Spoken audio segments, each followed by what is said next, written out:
Hi. Hello guys, welcome to my mini vlog. Meron akong bagong ipapakita sa inyo.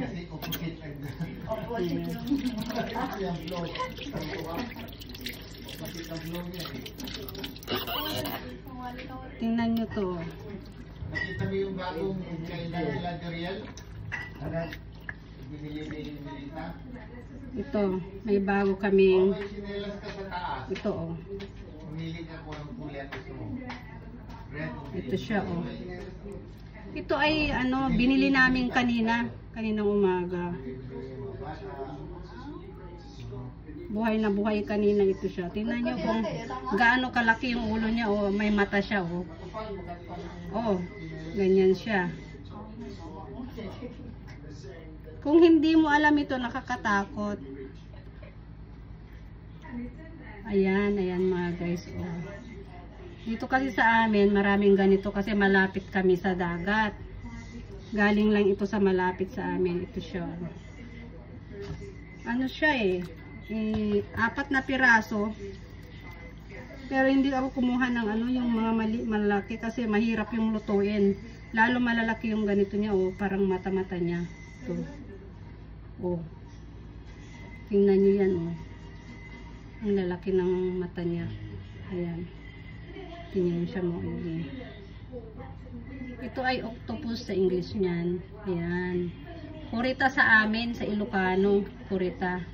Dito sa aming probinsya, marami kasing hinuhuli ganito na malalaki. Maliliit, malalaki. Masarap ito guys kapag masanay kang kumain ng ganito.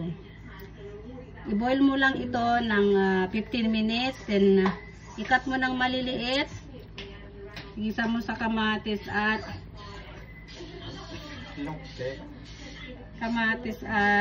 sibuyas. Ayan siya. Ayan, oh, ang laki oh. Tingnan nyo pala gano'ng kalaki. Ganito ang octopus namin. Yung mga hindi masyadong familiar sa kanila, hindi natatakot ka talaga. Pero masarap ito. Karamihan ay maraming ganito. Yung mga pumupunta sa amin sa ibang bansa o sa mga ibang probinsya, namimili talaga sila ng ganito guys. Malalaki. At ito pa, bagong huli kanina, hulaan nyo kung ano ito. Ito siya oh. Ayan. Ayan. Bagong huli lang kanina, ang laki oh. Ito ay nag-ano siya eh. 2.5 kilos. Ayan. Ayan ang laki oh. Ayan oh. Nakakatakot tingnan, kaya lang masarap daw to. Ayan oh. Nako, ayan. Tingnan nyo oh, sa loob nyo oh. Ayan, ang laki. Ang sarap oh. Gisahin mo daw siya ng ano, ng kamatis at sibuyas. Ayan. Dito siya. Ito. Ano daw ang kinakain ng pusit? Hindi naman pusit ito eh. Parang ano siya, tingnan nyo siya. Malambot daw ito kapag i-boil mo siya ng 15 minutes, katulad ng sinasabi ko sa inyo na ano. Ito yun. Ayan oh. Malaki yung... Ayan guys, tingnan nyo siya. Meron siyang kulay na ganyan oh. Ito.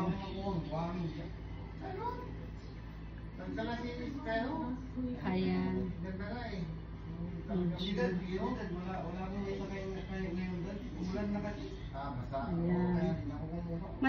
Malaki siya. Dito sa aming probinsya, may mga bagong huli nila. Tingnan nyo oh. Tingnan nyo siya oh. Malalambot. Puting-puti siya dito. Ayan oh. Mas maliit yung ano niya, yung mga mata-mata niya, yung mga bilog. Ayan. Mas maliit kaysa sa compare mo dito sa kurita, yung tinatawag nating octopus. I-compare mo siya. Mas malaki ito yung mata-mata niya kaysa ito. Ito mas maliit. Kasi sabi nila, bata pa lang ito.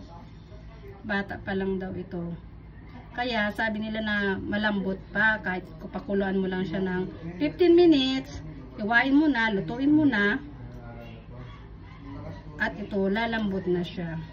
Parehas lang ang ano nila eh, yung luto nila. Gisa mo sa kamatis o ano, masarap to daw eh. Ito talaga, ito kinakain namin sa Ilocos.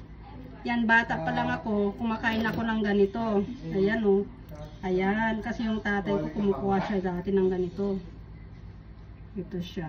Ayan. Ayan. Ito yung octopus, tinatawag na octopus. Ayan o. Mas malaki talaga yun. Tingnan nyo, mas malaki yung mata-mata niya. Pero buhay talaga ito kanina o. Tingnan nyo siya o. Malambot.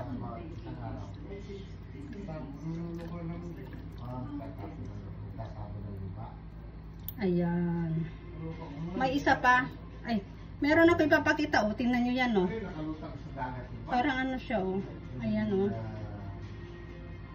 Oh, malambot. Ayan. Hindi ko alam kung paano to hatiin. Kasi yung laman sa loob niyan, tingnan nyo. Parang may dila. Oh. Ganyan guys, kalaki. Ngayon, may isa pa. Ayan.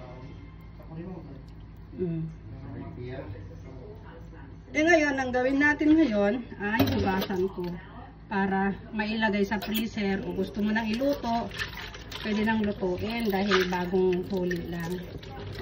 Habang hindi ko pa niluto kanina, nilagay ko sa refrigerator. Siya. Ayan. So guys, ayan. Ang paglinis nito ay lagyan mo ng ano, ng suka at asin. Linisin mo siya. Kahit hindi mo muna hiwa-hiwain para mas madali pag napakuluan na, okay na. Ayan na. Kasi ito may nakadikit siya na malambot. Yung mga galing sa dagat, malambot siya. Ganyan lang oh. Ganyan lang. Samasin lang ng asin at suka. Ganyan oh. Para matanggal lang yung dumikit na alat galing sa dagat.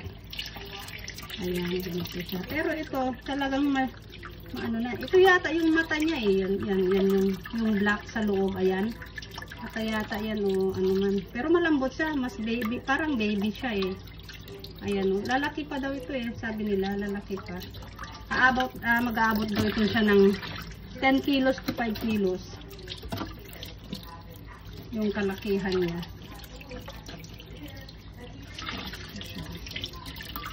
Ganito din, parehas din ang paglinis. Tanggalin mo yung meron kasi siyang dumidikit na iba. Ayan. Ganyan. Ayan. Ayan. Ayan. Ayan siya. Ganito pala.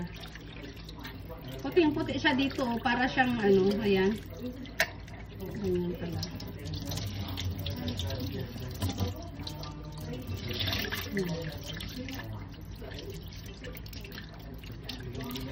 Para parati kayong ma-notify yung mga susunod na YouTube ko, mag-subscribe kayo at like lang sa channel ko at pa-share nyo na lang.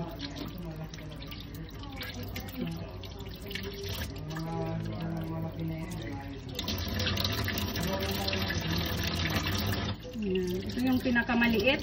Ito siya oh. Pinakamaliit sa lahat. Ayan. Nawala na yung ano, nawala na yung ano niya. Malagkit at alat niya galing sa dagat.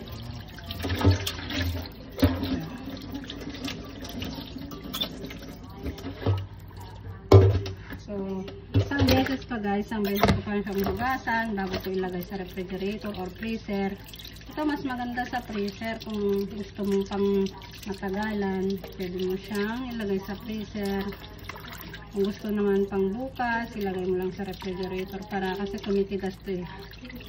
At ano siya, mahirap siyang hugasan. Pag naka-unfrost na to, mahirap. It takes 2 hours or more than 2 hours yata. Ganyan. Ganyan siya. Ganito lang siya guys. Matatanggal daw itong ano niya eh, itong kulay-kulay niya. Lagyan mo lang ng sukat kasi natatanggal daw yan. Ayan. Pero sa loob talaga mahirap linisan kung hindi mo siya kutkutin. Lagyan mo siya ng asin at suka para matanggal din yung amoy. Ganyan talaga. Ayan. Ayan. Ayan guys. Ayan. Ayan. So, thank you guys. Thank you for watching.